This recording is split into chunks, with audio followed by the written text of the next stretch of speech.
عقبہ بن عامر کہتے ہیں کہ میں نے آخری دفعہ رسول اللہ کو ممبر پہ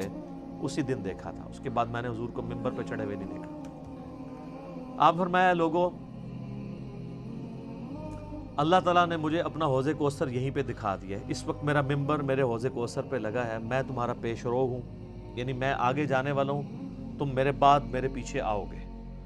ظاہر ہے نبی الاسلام نے ایک دعوت کھڑی کی تھی، اتنی محنت سے اپنی ایک ٹیم تیار کی تھی،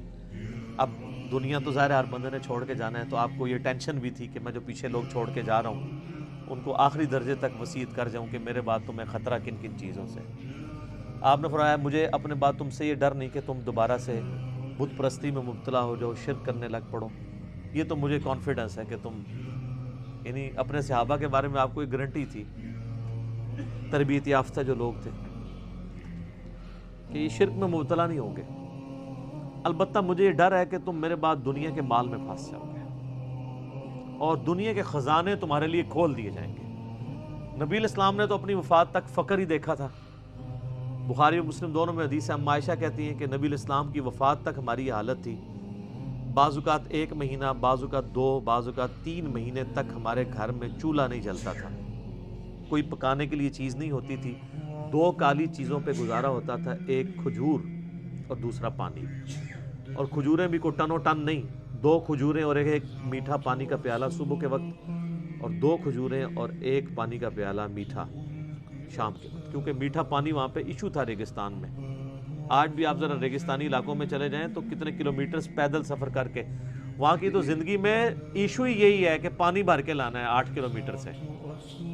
اور آپ نے آٹا جو ہے چکی میں پیس کے بس روٹی پکانی، یہ ٹوٹل لوگوں کی زندگی ہے۔ یہ جو آپ یاشی ہیں جو نیٹ پہ